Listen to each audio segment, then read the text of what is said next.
What's going on, people, and welcome to Word on the Corner. You understand? We're back again, yeah? Day 8, episode 8. Let's get straight into this one, innit? Before we get into this one, yeah? I see a few comments, blood. You understand? Man saying, oh, you're just copying what Robbie said on A.F.C, Transfer Daily.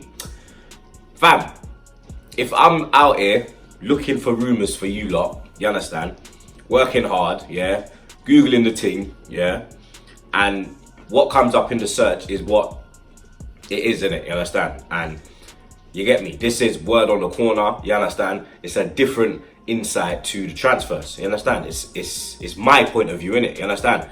You got Robbie's point of view, you got my point of view, Turkish is doing his thing, Claude's doing his thing, Lee Gunner's doing his thing, DT's doing his thing, you understand? You got Tom Canton, Guna Talk, he's doing his thing. Like, this is just my point, this you get me? Coming from my point of view, how I feel about the signings, innit? You understand? So, suck my dick, you get me? Let's just get that out there now. Suck my dick, yeah? Because I will be reporting what I find, yeah? And it's not my problem if I find what Robbie finds, blood. You understand? So, like I said before, suck my dick, and big up everyone that supports in it and watches every day in it. So you get me, I'm keeping it going in it. So like I said, suck my dick. But yeah, let's get into Word on the Corner. Obviously, man has Word on the Corner.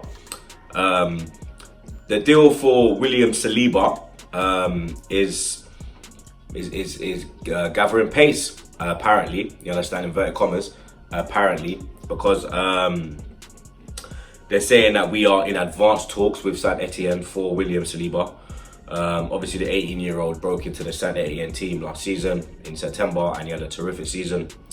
And when you look at him, he kind of looks like Varane. You understand? He actually looks like Varane, blood, and even the shape of him, it's Varane. You get me? And there's big talk about him being one of the next big things like Delit and them, and there. You get me? So me personally, I'd love to see him at the club. The only problem is the money, innit? You understand? They're saying 30 million. You get me? That's looking peak, innit, blood? And Saint Etienne are saying that they're looking to hold out for the 30 million, innit? Like, there's no bargaining. That's as low as they would go. So unless we put the 30 mil, that ain't happening. But apparently we are in advanced talks, so we're gonna have to keep an eye on that. Now, Yannick Carrasco, blood. You get me? This is like the Benzema deal. A couple of years back, blood. I remember when Robbie, I think that's when Robbie first started up Transfer Daily, blood. And every day was just Benzema. Is he gonna sign? Isn't he gonna sign? Is he gonna sign? And it's the same with Carrasco, blood. Is he gonna sign? Isn't he gonna sign, blood? You understand? He's come out again and he said that the whole world knows that I want to return to Europe. Now it depends on the president, and I hope he finds a solution. But Europe's a big place, blood. You understand? Apparently, we are in talks with Carrasco. Apparently, a contract has been agreed with Carrasco. No fee has been agreed with his club. You understand? There's rumours of Bayern. You get me? Is he doing a Ramos? Like, I remember when Ramos was flirting with United to get a new deal at Madrid. Maybe he's using us to get a move to Bayern. You understand? Because when you look at it, blood, and you check the levels, fam, the predicament we're in, blood. Like, why would he want to come to Arsenal? You understand? Unless it is Emery. Unless Emery is the pool, blood. You understand? Aubameyang, Lacazette, Ozil. He might feel Ozil. I don't feel Ozil, but enough players and people feel Ozil. For me, Ozil's a don in it, but I think he's fell off in it. But the Carrasco deal, I'm not sure about that one. You get me? That's gonna drag on. Like I said yesterday, I think that's gonna drag on through the whole window, blood. You get me? I think we're gonna be here July 31st. And we'll still be talking about Carrasco, blood. You get me? I don't even know when the window closes, but I need to check on that one still. Yesterday I reported that AC Milan were apparently interested in taking Torreira back over to Italy. You understand? Obviously, we got it from Sampdoria, and he was talking to the Uruguayan media yesterday. Obviously, he's on international duty for Uruguay right now at the Copa America. And he said to the outlet called Ovacon, I don't know if there are many things that I enjoy.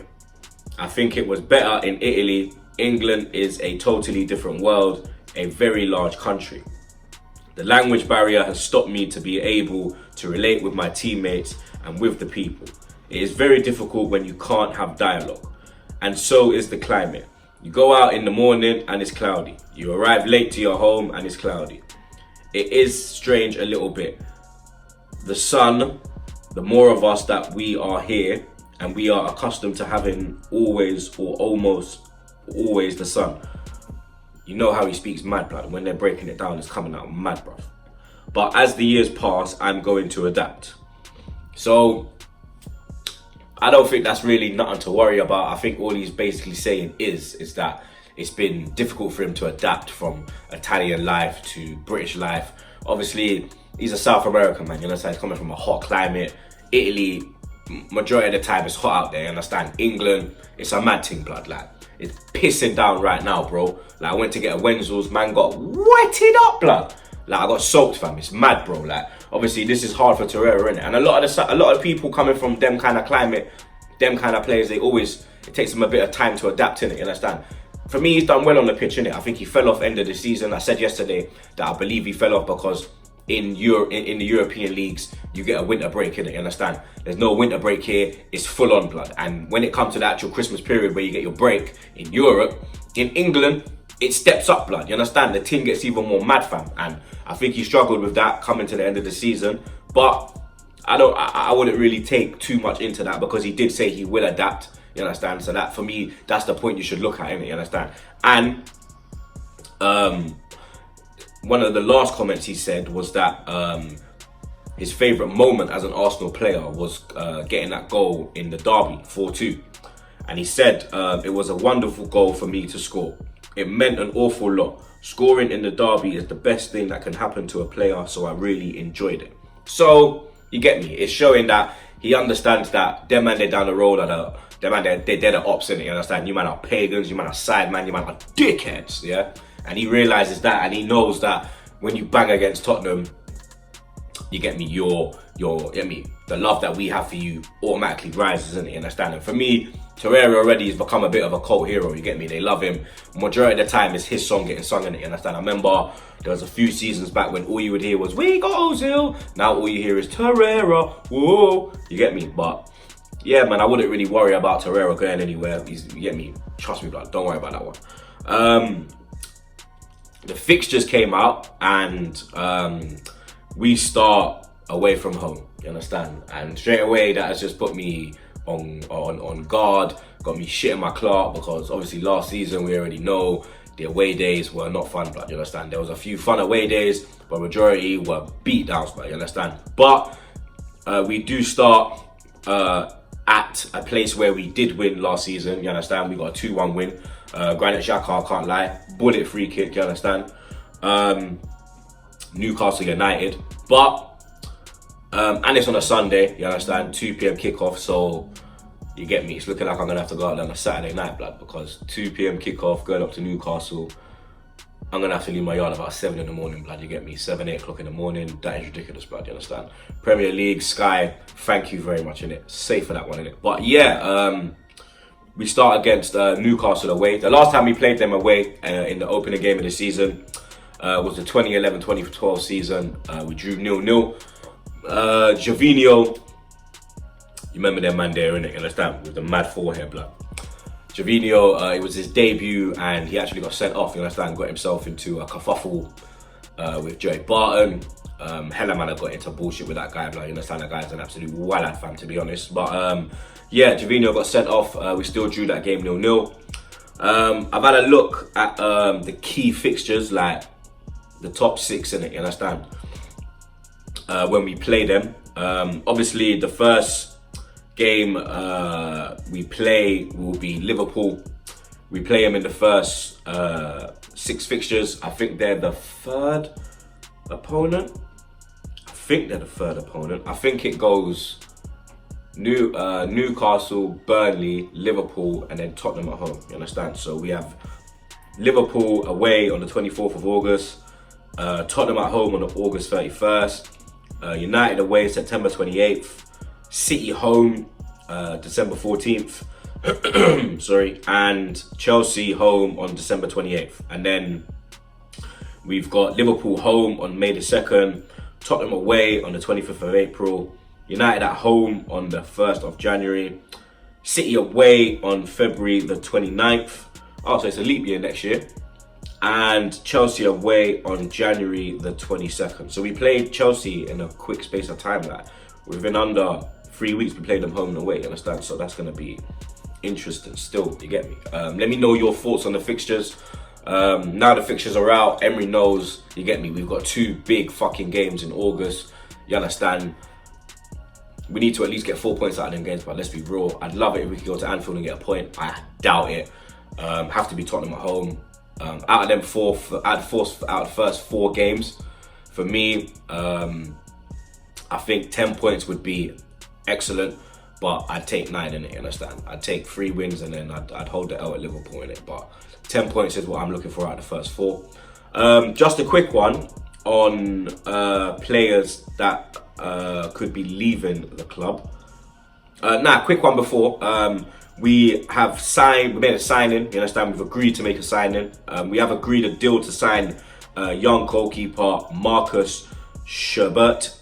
I think it's Schubert. On a free transfer.